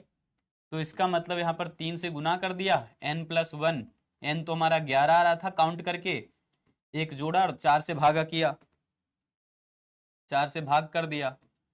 तो यहाँ पर देखिए अब हमारा 3 है और यहाँ पर आ चुका है 12, 12 को यहाँ पर 4 से भाग देना है, तो हमारा फाइनली आया 3, और ये भी आ रहा है कितना, हमारा भाग करके 3 आ रहा है। तो अब हमारे यहाँ पे कितना आ जाएगा, 9। तो 9वां पद का क्या आकार, तो आप लिखोगे यहाँ पर ठीक ढंग से, 9वां पद का आकार बराबर कितना आ चुका है, 9वां पद काउंट करिए जरा, 1 2 3 4 5 6 7 8 9, तो 9वां पद कौन सा आया, 60 आया। तो आप यहां पर लिखोगे 60, है ना, इक्वल टू क्या है आपका, Q3 हो गया। इसी को बोला जाएगा क्या, तृतीय चतुर्थक, तृतीय चतुर्थक, या फिर इसी को बोला जाएगा उच्च चतुर्थक। इसी को क्या बोलेंगे हम लोग, उच्च चतुर्थक बोलेंगे। तो ये तो बहुत ही सिंपली आपको पता चल गया, अभी तक तो डिफिकल्टी लेवल वाला नहीं आया, लेकिन आएगा आगे, धीरे धीरे करके लेवल बढ़ाएंगे इसका। तो यहां पर किसी को दिक्कत है क्या? चलिए, जिनको दिक्कत होगा रिकॉर्डेड एक बार देख लेना यहां तक, और साथ साथ में हल करने की कोशिश करना। तो ये पूरा पूरा सॉल्व हो चुका है। क्वेश्चन इस प्रकार से रहेगा कि Q1 और Q3 पता कीजिए, गणना कीजिए, कैलकुलेट कीजिए। तो आपको सबसे पहले ये जो दिया रहेगा वैल्यूज, उसको देख लेना सजाया है या नहीं। नहीं सजाया हुआ है तो सजा लेना बढ़ते हुए क्रम में, घटते हुए नहीं, सिर्फ बढ़ते हुए क्रम में आपको सजाना होता है। तो देखिए मैंने बढ़ते हुए क्रम में इसको सजा दिया है, ठीक है, पहले छोटा वैल्यू रखा, फिर उससे बड़ा, फिर उससे बड़ा, फिर उससे बड़ा, तो बढ़ते हुए क्रम में इसको सजा दिया मैंने। फिर हमने फॉर्मूला लगाया प्रथम चतुर्थक के लिए, यानी कि Q1 फाइंड करने के लिए फॉर्मूला लगाएंगे n+1/4 वहां पद का आकार। जैसे मेरा यहाँ पर वैल्यू आया 3, तो हमने इसको खोजा कि 1 2 3, तीसरे जगह पर कौन सा है, 26 है, तो वही लिखा कि तीसरे पद का आकार बराबर है 26, ठीक है। तो इसको बोल दिया कि हमने Q1 मतलब फर्स्ट क्वार्टाइल, यानी कि प्रथम चतुर्थक। प्रथम चतुर्थक को क्या बोल सकते हैं दूसरे तरीके से, निम्न चतुर्थक, लोअर क्वार्टाइल भी कह सकते हो। और फिर निकालना है तृतीय चतुर्थक। फॉर्मूला तो सेम रहेगा, लेकिन यहां पर सिर्फ फॉर्मूले को 3 से गुना कर देना है। तो ये तो कैलकुलेशन में 3 रहेगा ही, ठीक है, फॉर्मूले के अंदर था। और 3 जो यहां पर डिवाइड करके आया, 3 3 9, यानी कि 9वां चतुर्थक, 9वां वैल्यू हमें पता करना है। तो 1 2 3 4 5 6 7 8 9, 9वां वैल्यू कौन सा है, 60। इसीलिए हम लोग यहाँ पर क्या बोल देंगे कि 9वां पद का आकार कितना है, 60 है, और 60 ही हमारा क्या होगा, Q3 हो जाएगा, जिसको हम तृतीय चतुर्थक या फिर उच्च चतुर्थक नाम दे देंगे। तो मैंने दोबारा से रिपीट भी कर दिया आपके लिए, ठीक है। अब सेम टाइप की चीजें आप लोग बना लोगे, लेकिन यहां पर थ्योरी अगर आपको लिखने की जरूरत पड़े तो हमने लिख दिया है बहुत ही अच्छे तरीके से। एक पॉइंट को ध्यान रखोगे कि सिर्फ इसको बढ़ते हुए क्रम में ही सजाना है, घटते हुए क्रम में नहीं सजाना है इसको। तो मैं इस चीज को हटा दे रहा हूं, यहां पर देख लो एक बार कि सिर्फ और सिर्फ इसको आप बढ़ते हुए क्रम में ही सजा सकते हो, घटते हुए क्रम में मत सजाना। इसको बोलते हैं हम लोग असेंडिंग ऑर्डर, यानी कि पहले वैल्यूज क्या रखोगे, जैसे देख लो पहले वैल्यूज क्या था हमारा, वैल्यूज इस प्रकार से दिया रहेगा, ठीक है। इसको तुम्हें अरेंज करना है, तो लिखोगे एरी ऑफ एक्स, और ये पहले छोटा वैल्यू फिर बड़ा बड़ा करते जाओगे, मतलब बढ़ते हुए क्रम में सजाना है, घटते हुए क्रम में मत सजाना, मध्य का की तरह नहीं है ये। और फिर Q1 Q3 फाइंड हो जाएगा हमारा। तो अब सेम टाइप की चीजें जो कैलकुलेट करने के लिए मैंने जैसे कहा कि इसको क्या करना है, असेंडिंग ऑर्डर में सजाना है। इसको क्या करना, असेंडिंग ऑर्डर में सजाना, जैसे कि यहां पर मैंने करके दिखा दिया आपको। तो असेंडिंग ऑर्डर में ही करना है इसको भाई। अब यहां पर कह रहा है कि आप इसको जो है वो जैसे ही सजा लेते हैं ना, तो सजाने के बाद इसको आप सिर्फ असेंडिंग में सजाते हैं, और उसके बाद आपको क्या करना है, ये 2 सूत्र इस्तेमाल करने हैं, Q1 के लिए और Q3 के लिए। फॉर्मूला दोनों सही है, यहां पर सिर्फ आपको एक पॉइंट एक्स्ट्रा ध्यान रखना होता है, वो ये कि फॉर्मूला दोनों सेम टू सेम लग रहा है आपको देखने में, लेकिन इसमें देखना Q1 निकालना था तो कहीं पर भी 3 का गुना नहीं किया है, क्या आप यहां पर 1 रख दोगे तो कोई फर्क पड़ेगा? कुछ नहीं। लेकिन Q3 निकालने के लिए देखो 3 से गुना किया गया, तो सिर्फ इतना ही अंतर है, दोनों फॉर्मूले सेम टाइप से रहेंगे, सिर्फ यहां पर Q3। अब सवाल ये आता है कि क्या Q4 हम लोग निकाल सकते हैं? तो Q4 नहीं निकालना, आपको Q1 और Q3 निकालना है। कभी कभी Q2 अगर निकालने के लिए कहता है तो उसका मैं अभी प्रमाण आपको देने वाला हूं कि क्यों नहीं निकाला जाता, या फिर उसकी डिमांड क्यों नहीं होती क्वेश्चन के अंदर में। आपने बुक्स में भी देखा होगा कि Q2 के बारे में कहीं भी जिक्र नहीं किया हुआ है। जल्दी से बताइए, क्लैरिटी है यहां तक या नहीं? क्वेश्चन दिखा दूंगा मैं, ठीक है अमरनाथ?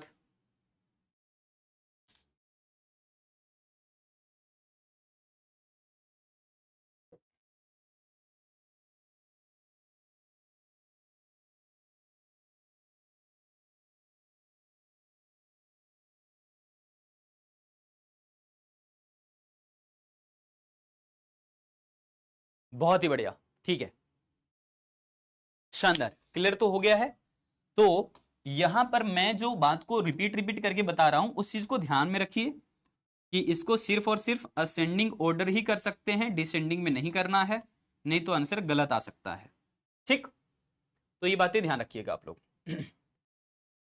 अच्छा, अब जो है आते हैं हम लोग दूसरी सीरीज के ऊपर में, जो कि है खंडित श्रेणी।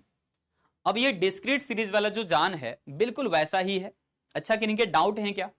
पहले डाउट देख लेता हूं। रौनक, जितने भी बच्चों के डाउट हैं डाउट में डाल दो, जितने भी आपके, ये कंफर्म करना है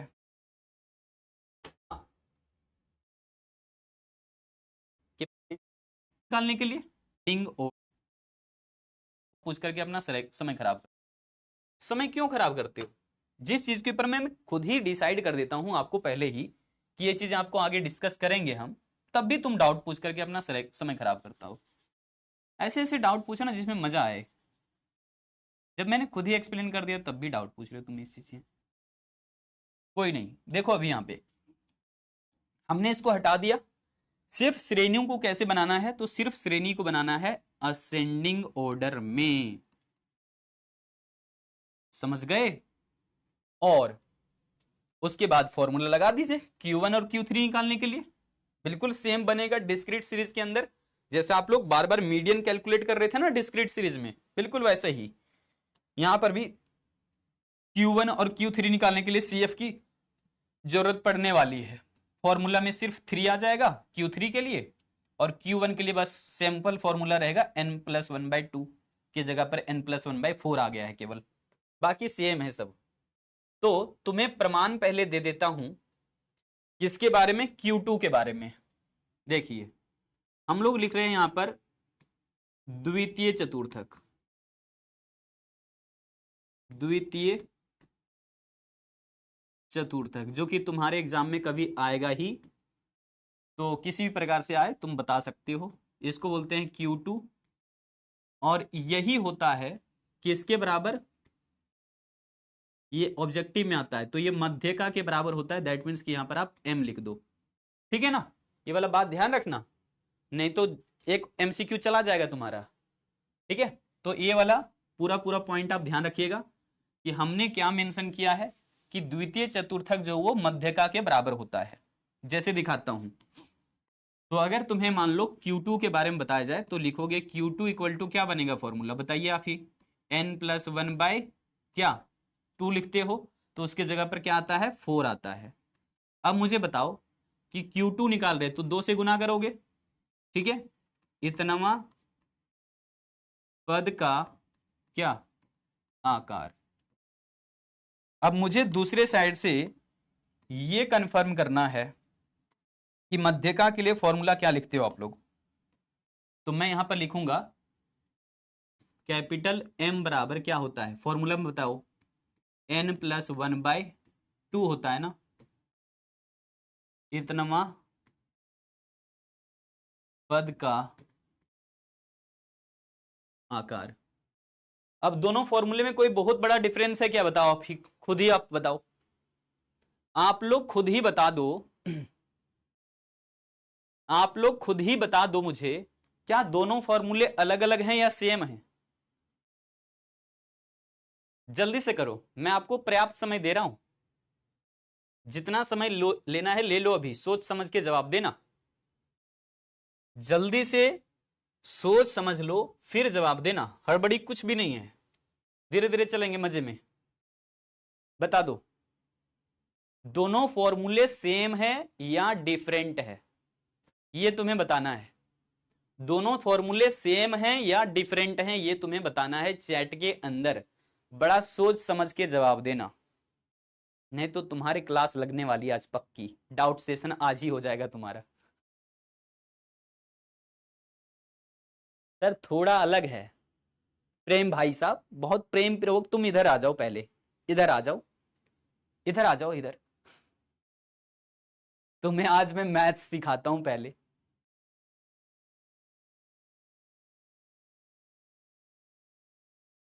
सेम है, सेम टू सेम, बट थोड़ा सा दिखने में डिफरेंट, ये भी ठीक है, ये भी जवाब सही है। भाई साहब तुम्हें दोनों जो वो अलग अलग कैसे दिखाई दे रहा है कि सर यहाँ पर तो 2 और 4 लिखा हुआ है, बट यहाँ पर सिर्फ 2 लिखा हुआ है, तो दोनों अलग अलग हो गया। अमृतसर को बुलाऊं, है ना? ऐसे ऐसे तुम्हारे मैथ लगाएंगे ना, बात समझ रहे हो, हाथों हाथ पढ़ लोगे। तो यहां पर भाई साहब अगर ये 2 कैंसिल करोगे, क्योंकि ये दोनों भाग में है ना, तो 2 एकम 2, 2 दूनी 4, तो यहां पर बताइए वही फॉर्मूला सेम नहीं बन गया, n+1/2, n+1/2। ये हाथों हाथ वाली मैथमेटिक्स तुम्हें चाहिए, है ना? सर तुम्हें रफली यहां पर हाथ में समझाएंगे। देखो बेटा, ये तुम्हारा जो लकीर जा रहा है ना, ये तुम्हारी लकीर ठीक नहीं बता रही है, तुम मेहनत नहीं कर रहे। अमृतसर से हाथ दिखवानी पड़ेगी तुम्हारी, ठीक है? हाँ अभी समझ पाए, बिल्कुल बात सही कह रहे हैं कि ये जो है कैंसिल हो रहा है, यहां पर कैंसिल हो रहा है, तो 2 एकम 2, 2 दूनी 4, तो फिर से वही फॉर्मूला बन गया ना, सेम टू सेम। इसीलिए हम लोगों को कभी भी द्वितीय चतुर्थक निकालने के लिए नहीं दिया जाता है, और द्वितीय चतुर्थक के जगह पर क्या लिखा रहेगा, ये वाला लिखा रहेगा, मध्य का लिखा रहेगा कि Q1 निकालिए, Q2 निकालिए, तो समझ जाना Q2 मतलब क्या निकालना है, मध्य का निकालना है। निकालने देगा तो भी निकाल सकते हो ना, क्योंकि फॉर्मूला में क्या लगाना है, ये वाला फॉर्मूला लगा देना है, ठीक है? हालांकि ये फॉर्मूला और ये फॉर्मूला में कोई बहुत बड़ा अंतर नहीं है। ओके चलिए आगे बढ़ते हैं। तो आ जाइए, अब थोड़ी सी जगह आगे बनाते हैं हम लोग, जैसे कि असेंडिंग क्रम में हम लोगों ने सजा लिया मान लो, और अब हमें बनाना है प्रथम चतुर्थक, तृतीय चतुर्थक। तो इसकी गणना हम लोग अब कैसे करने वाले हैं, क्योंकि ये हमारा है x और ये हमारा है f, और x और f दोनों दिया रहे, तो कौन सा सीरीज है, श्रेणी कौन सा है, बताओ सबसे पहले आप लोग। कोई बात नहीं, कोई बात नहीं, होता है, हम लोग सीखने ही तो आए हैं भाई, तुम्हारे साथ मस्ती मजाक करके ये सब चीजें बोल लेते हैं, अच्छी लगता है ना। कोई भी स्टूडेंट खराब नहीं होता, स्टूडेंट के अंदर थोड़ी सी क्यूरियोसिटी रहती है, थोड़ा सा बचपना हरकतें रहती है, हम लोग सब कुछ जानते हैं हम, है ना? कभी डांट लगाएंगे, कभी बोलेंगे आ जाना हवेली पे पिटाई करने, तो पढ़ाई करना है, सीखना है, समझना है। जल्दी से बताओ। खंडित श्रेणी है सर, पहचान तो लिए सीरीज को, जिसमें x और f दोनों दिया रहता है ना, वो खंडित श्रेणी होता है। तो हाँ भाई आप सॉल्यूशन कर सकते हो आसानी से, क्योंकि हमने यहां पर पहले टेबल को सेट करना है। देख लो अच्छे से पहले कि 10, 11, 12, 13, 14, 15, 16, 17, 18 सजाया हुआ है ना पहले से, तो हाँ कोई दिक्कत नहीं है। अब यहां पर कौन बच्चा कह रहा है भाई व्यक्तिगत श्रेणी, बरसा प्रवीण, व्यक्तिगत श्रेणी है ये, आंगनवाड़ी में भेजना पड़ेगा तुम्हें, आंगनवाड़ी में भेजना पड़ेगा तुम्हें। जब तुम्हें कह रहे हैं कि x और f दोनों दिया हुआ है, पदों की आवृत्ति दिया हुआ है, तो उसको क्या बोलते हैं, खंडित श्रेणी बोलते हैं। इतने सालों से पढ़ा रहे हैं तुम्हें, 10 बरस से ज्यादा हो गए तुम्हें समझाते समझाते, फिर भी तुम्हें समझ नहीं आया कि जहां पर मूल्य और उसकी आवृत्ति दिया रहता है वो होता है कौन सा सीरीज, वो होता है खंडित श्रेणी, वो होता है क्या, डिस्क्रीट सीरीज होता है।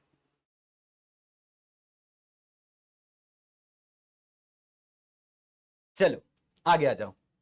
तो यहां पर सबसे पहला बात ध्यान देते हैं हम लोग क्या, कि सर हमें x भी दिया हुआ है f भी दिया हुआ है, तो हमें f कैसे बनाना है, ये तो पता चल गया है सर पहले से ही हमें, कि हम लोग यहां पर 3 लिखते हैं, 3 है पहले तो 3 लिख दिए, 3 और 4 जोड़ दिए तो 7 हो गया, 7 और 5 को जोड़े 12 हो गया, 12 और 12 को जोड़ दिए कितना हो जाएगा 24, 24 और 10 को जोड़े कितना हो जाएगा 34, 34 और 7 को जोड़ दिए तो कितना हो जाएगा 41, है ना, और फिर 41 और 5 को जोड़ दिए तो हो जाएगा 46, 46 और 2 को जोड़ दिए तो हो गया 48, 48 और 1 को जोड़ दिया तो हो गया 49। इसका मतलब फाइनली जब सारा जोड़ोगे एफ को तो यहां पर लिखोगे सिग्मा एफ, जिसको आप एन लिख सकते हैं, तो ये कितना आ चुका है, तो 49 आ चुका है आपका। तो अब देखिएगा यहां पर एक एक पॉइंट ध्यान से, कि हमने लिखना है पहले कि प्रथम चतुर्थक का आकार क्या होगा, प्रथम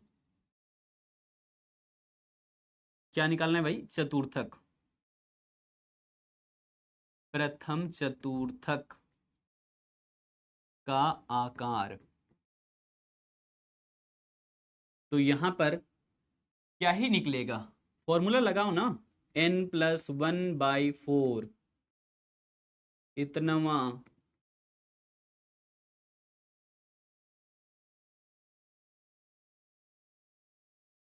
पद का आकार। ठीक है, आपने ये कर दिया, तो लिखो जरा n का मतलब क्या होगा, जो 49 आया था वही वाला, 49+1/4, तो लिखोगे इतनवा पद का आकार। अब मुझे बताइए ये कितना आ चुका है 50, 50 को यहां पर 4 से भाग देना है ना, 50 को 4 से भाग दोगे ना तो 12.5 आ जाएगा। ठीक है, तो 12.5 की तलाश आप कहां करोगे, CF के अंदर करोगे, कि 12.5 यहां पर जो वैल्यू निकला है उससे बड़ा शुरुआत से देखते हो कौन सा लग रहा है, शुरुआत में बड़ा कौन सा लग रहा है, तो 24 लग रहा है यहां पर, है कि नहीं। तो आप इसके लिए क्या लिखोगे मालूम है आपको, यहां पर लिख देना कि 12.5वां पद का आकार संचयी आवृत्ति या फिर संचयी बारंबारता 24 में आता है, संचयी आवृत्ति 24 में आता है, जिसके सामने वाला पदमूल्य, इसके सामने वाला पदमूल्य कौन सा निकल गया हमारा, तो यहां पर निकल चुका है 13, है ना, दूसरे कलर से काउंट करते हैं, क्या निकल गया इसके सामने वाला, जस्ट 13। तो यहां पर लिखिए जिसके सामने वाला पदमूल्य, जिसके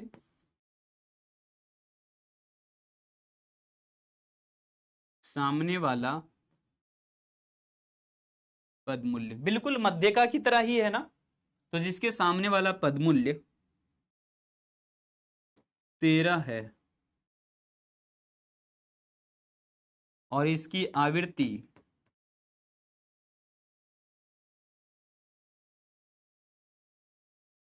और इस पदमूल्य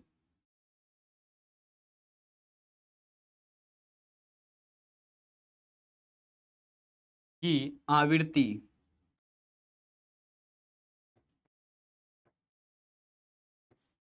इस पदमूल्य की आवृत्ति कितना है 12 है, तो यहां पर आप इसको भी घेरा लगा करके रख सकते हो आसानी से पहचान के लिए। तो इसकी सामने वाली आवृत्ति कितनी है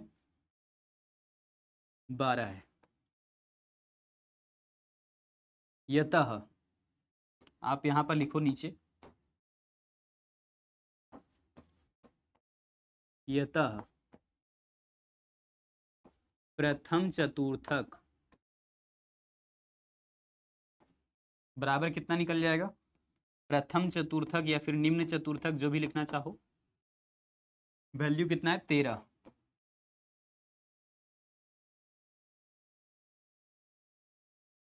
हो गया, प्रथम चतुर्थक निकाल लिया। बिल्कुल सेम प्रोसेस फॉलो करके ही आपको तृतीय चतुर्थक पता कर लेना है। तो पहला तो आपको निकाल दिया मैंने कैलकुलेट करके यहाँ पे, बट मैं एक क्वेश्चन जो निकालना है तृतीय चतुर्थक, तो यहां पर मैं लिखूंगा तृतीय, और कहां चेंज करने की जरूरत है, फॉर्मूले में बदलाव थोड़ा होगा, ठीक है, इधर कैलकुलेशन में बदलाव होगा और यहां पर बदलाव होगा, उसके बाद यहां पर बदलाव होगा, यहां बदलाव होगा, ये वाला पॉइंट बदलाव होगा, यहां पर बदल जाएगा, यहां भी बदल जाएगा, और फाइनली आंसर बदल जाएगा। हो गया। तो मैं फॉर्मूला बनाता हूं अब, क्या लिखूंगा, तृतीय तृतीय चतुर्थक का फॉर्मूला बना दीजिए, n+1/4, ठीक है। तो जरा सॉल्व करते हैं इसको अब हम लोग, ये सब सारा कुछ बदल जाएगा आपका। हाँ, आइए अब दोबारा से सुनो मेरी कहानी फिर से। कहानी ये है कि यहाँ पर 3 राजा है और n का मतलब यहाँ पर रानी है 49, एक एक्स्ट्रा रानी आया, 4 से भाग कर दो, इतना पद का आकार, और कैलकुलेट कर लीजिए इसको, 50 आ गया, 50 को 4 से भाग देना है, भाग जाइए यहाँ पर चूंकि रानियां ज्यादा हैं, तो 50 को 4 से भाग देंगे तो 12 दशमलव कितना आ जाएगा, 12 दशमलव आ जाएगा 5, 12.5 को अगर आप 3 से मल्टीपल करते हैं तो कितना आता है, ऐसे कर लेना सिंपली, मैं कैलकुलेशन कर दे रहा हूँ, धीरे धीरे करके सबको सीखना है। तो 5 दिया 15 के 5, बाकी रह गया 1, 2 को 3 से मल्टीपल करोगे 6, और एक आ गया 7, 3 एकम 3, 3 ही रह जाएगा। तो यहाँ पर एक अंक के बाद दशमल है, एक अंक के बाद दशमल डाल दीजिए, तो कितना बन गया ये, 37.5। समझ आया मल्टीपल कैसे करते हैं, जिनको नहीं आता उनके लिए है। तो यहाँ पर आ चुका है 37.5। तो आप क्या लिखोगे, ध्यान दीजिए, आपको लिखना ये होगा कि 37.5वां पद का आकार संचयी आवृत्ति किस में आएगा, 37.5 खोजते हुए आइए, इसमें आएगा नहीं, इसमें भी नहीं आएगा, इसमें आएगा 41 में। तो यहाँ पर आपको इंडिकेट कर देना है, और इसके सामने वाला जो देखोगे जस्ट, तो ये आपका पदमूल्य और इसके सामने वाला आवृत्ति ये है। तो आपको वैसे ही सेंटेंस बनाना होगा कि 37.5वां पद का आकार संचयी बारंबारता 15 में आता है, सॉरी 41 में आता है, संचयी बारंबारता 41 में आता है, जिसके सामने वाला पदमूल्य, इसके सामने वाला पदमूल्य 15 है, कितना है, 15 है, और इसके आवृत्ति कितने हैं, मूल्य की आवृत्ति, ये बार 2 बार लिखा गया था क्या, मैं यहां पर हटाऊंगा पूरा पूरा। तो इस पदमूल्य की आवृत्ति कितनी है, 7 है, 7 है, यतः तृतीय चतुर्थक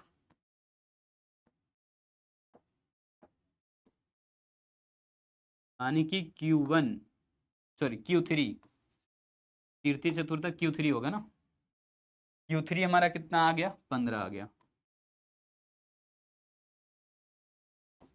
सेंटेंस एक बार पिछला वाला देख लेते हैं, यहां पर शायद रिपीट था, इस पद मूल्य की आवृत्ति, ये दोबारा से रिपीट हुआ है, इस पद मूल्य की आवृत्ति कितना था, यहां पर 12 था,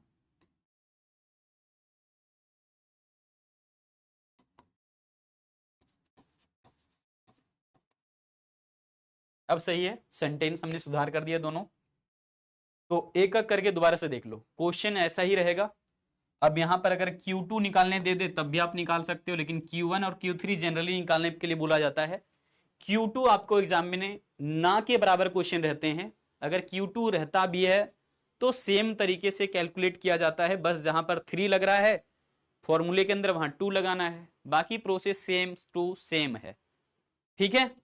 लेकिन जनरली जो क्वेश्चन पूछा जाता है वो Q1 और Q3 का क्वेश्चन बनता है, Q2 का नहीं। Q2 अगर निकालने देता है तो भी आप निकाल सकते हो आसानी से, ठीक है।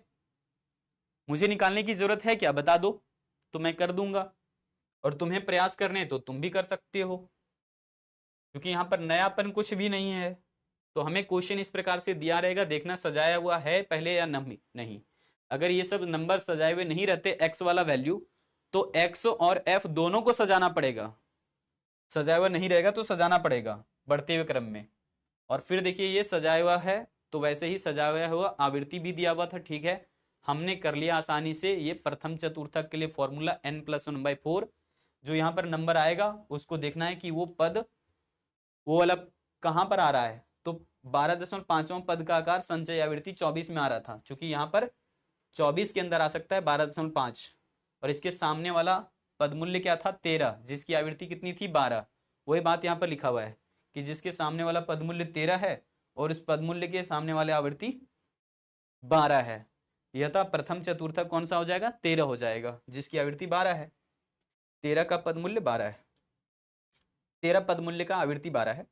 अब यहाँ पर तृतीय चतुर्थक के लिए बिल्कुल वही रखना है, सेम टू सेम टेबल वगैरह, लेकिन तृतीय चतुर्थक का यहाँ पर जो है फिर से हमने कैलकुलेशन कर दिया। तो क्या टेबल हमें दोनों जगह पर बनाने पड़ेंगे, नहीं, केवल एक जगह पर टेबल रखना, जैसे कि Q1 वाला ही हमने यहाँ पर सेम इसलिए कर लिया ताकि आपको तुरंत तुरंत दिखा सके सारी बातें, ठीक है। तो आपने यहाँ पर कर दिया कैलकुलेशन पूरा का पूरा। जिन बच्चों को समझ नहीं आए हैं एक बार रिकॉर्डेड फॉर्मेट में आराम से धीरे धीरे करके देखना, जिनको समझ आ गया एक बार लिख दो कि हाँ मजा आ गया भाई, क्योंकि कैलकुलेशन वाले में ऐसे ही आपको लगेगा फीलिंग, ठीक है। कैलकुलेशन वाले में फील ऐसा ही होगा, बस आप पेन पेपर लेकर के बैठा करिए ताकि आप साथ साथ में सॉल्यूशन करते जाओ, तो आप जल्दी चीजों को सीख पाओगे। देखिए सेम चीजों पर मेहनत एक बार करना होता है, मेरा मानना है एक बार कोई चीज पढ़ो समझते हुए बहुत ही धीरे धीरे पढ़ो, और उस पर जब रिपीट रिपीट करके आप प्रैक्टिस खुद ही करोगे तो धीरे धीरे आपका रिपीटेशन बढ़ने से अभ्यास अच्छा हो जाएगा, तो कहीं ना कहीं समय बचा लोगे आप, ठीक है।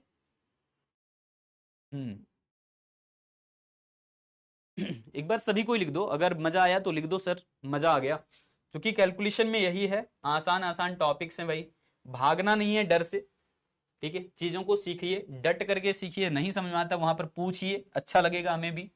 तो प्रथम चतुर्थक और तृतीय चतुर्थक यहाँ पर फिर से दे दिया आपको क्वेश्चन में, मान लो, और ये आपको हम होमवर्क दे देते हैं, चूंकि ये सेम टाइप का क्वेश्चन मैंने रखा है, तो 1 2 3 4 5 6 7 8 9 10 दे दिया, ये सेम टाइप का क्वेश्चन है, ये आपका SW रहेगा। और जितने भी आपको SW देते जाते हैं उसको प्रैक्टिस जरूर करिए, अगर आप इस चीज को इग्नोर कर दोगे या अभी प्रैक्टिस नहीं करोगे, सोचते हो कि ठीक है कॉपी पर लिख लेते हैं बाद में करेंगे, तो आपका धरा का धरा रह जाता है, आप बाद में उसको भूल जाते हो।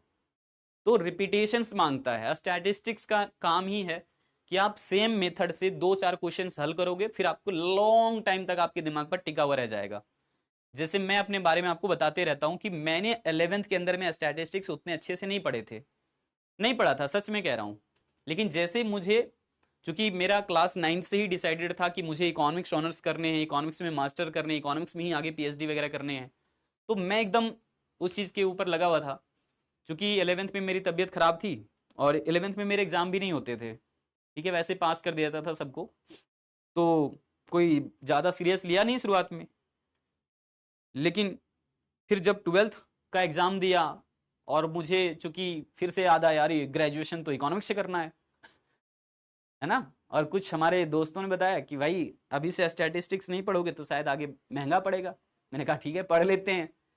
तो जो 12th वाला और रिजल्ट का गैप रहता है ना, कि आपने एग्जाम दिया है, रिजल्ट की प्रतीक्षा कर रहे हैं, और तब आपको जो बीच में एहसास हो रहा है यार स्टैटिस्टिक्स नहीं पढ़ा क्लास 11th में, ग्रेजुएशन में तो आ जाएगा, तो मैंने तभी पढ़ना शुरू कर दिया था, और जब तक रिजल्ट आए भी नहीं उससे पहले ही स्टैटिस्टिक्स खत्म क्लास 11th का। और तब मैंने पहली बार एहसास किया कि हाँ, सच मायने में स्टैटिस्टिक्स के नोट्स नहीं बनाने पड़ते।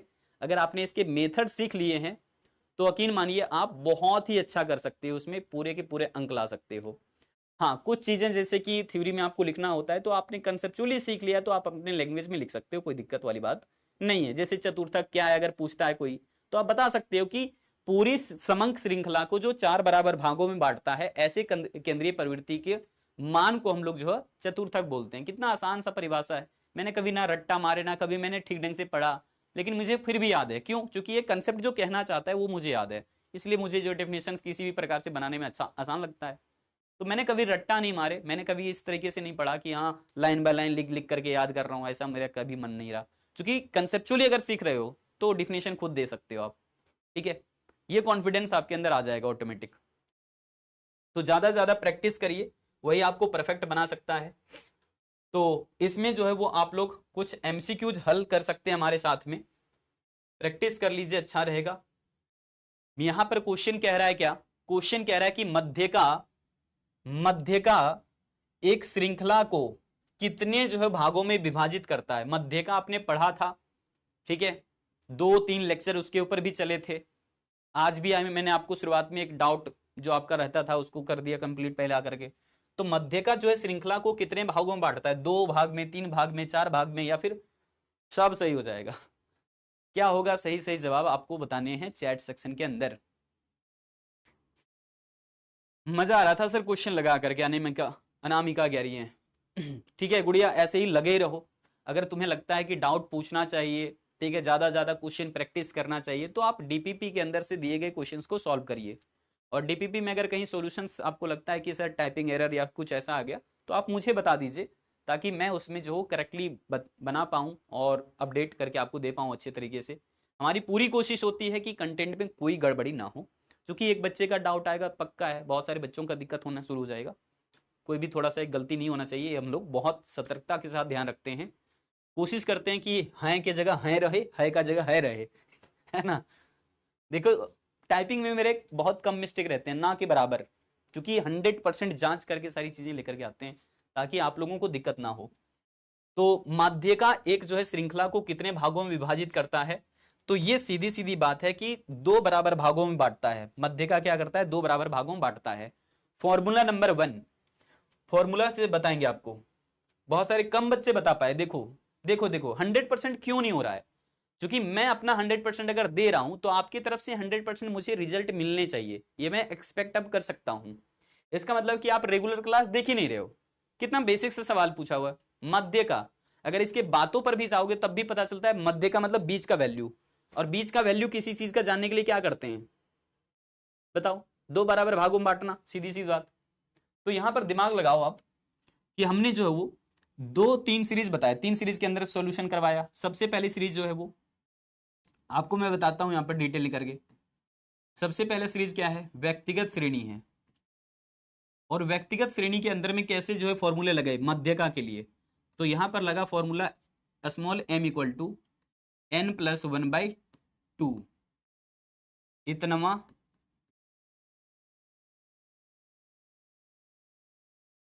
का क्या आकार। तो आप फॉर्मूला में नहीं, मध्यका के अंदर तो यही पढ़े थे हम लोग, पिछले लेक्चर के अंदर जाकर के देख लेना। और फिर अगर हम दूसरे चीज की बात करें जिसको हम लोग कहते हैं खंडित श्रेणी, खंडित श्रेणी, तो इसके अंदर की बातें अगर मैं बताऊं तो इसमें भी सेम यूज हो रहा था फॉर्मूला। एक बार देख लेना इसको सही तरीके से, नोट्स वगैरह में मिला लेना, ये कॉन्फिडेंटली यहां पर देख लो। क्या दोनों में कोई अंतर है क्या? दोनों में तो कोई अंतर नहीं है, दोनों सेम टू सेम दिखने में लग रहे हैं। दोनों सेम तो होता है व्यक्तिगत श्रेणी में भी, खंडित श्रेणी में भी, लेकिन तीसरे में बदल जाता है। किसमें बदल जाता है? तो सतत श्रेणी में ये चीजें बदल जाता है। अगर नोट करके कहीं फॉर्मूला वाला बुक्स बना रहे हो आप लोग नोट, तो कर लेना वहां पर। इसमें लगता है सिर्फ n/2, इसमें 1 नहीं जोड़ा जाता, ये सतत श्रेणी होता है। तो यहां पर इतनवा पद का आकार, ठीक है। तीनों सीरीज के लिए हमने अलग अलग लिख दिया है आपका, अगर आप चाहें तो किसी एक जगह पर नोट करके रख सकते हो। पिछली क्लास में मध्य का आपने पढ़ा था, तीनों सीरीज के लिए फॉर्मूला नोट कर दिया आपका। अब बताओ, कह रहा है कि निम्नलिखित में से, अच्छा यहां पर अगर चाहो तो फॉर्मूला ऐड कर सकते हो, और जो आपका फॉर्मूला लगता था बेसिक वाला, जैसे कि मैं यहां पर ऐड करता हूं कैपिटल M बराबर L1 प्लस फॉर्मूला लगता था n/2 माइनस में क्या CF डिवाइडेड बाई F, है ना, याद है, इनटू में क्या लगता था I। बस इस चीज का इस्तेमाल करना है। अब देखना ऐसा ही फॉर्मूला हम लोग अगली क्लास के साथ, जब खंडित श्रेणी का चूंकि हो चुका आज, व्यक्तिगत श्रेणी का भी आज हम लोग चतुर्थक कर चुके हैं, जब हम लोग नेक्स्ट क्लास में चतुर्थक पढ़ेंगे, ये तो मध्यका का फॉर्मूला है तो आ गया, लेकिन 110 से कहां तक जाएगा हमने जो है वो यहां पर देखोगे, अगर किसी एक श्रृंखला को 10 बराबर भागों में बांट दिए, जैसा चतुर्थक में 4 से भाग कर रहे हैं,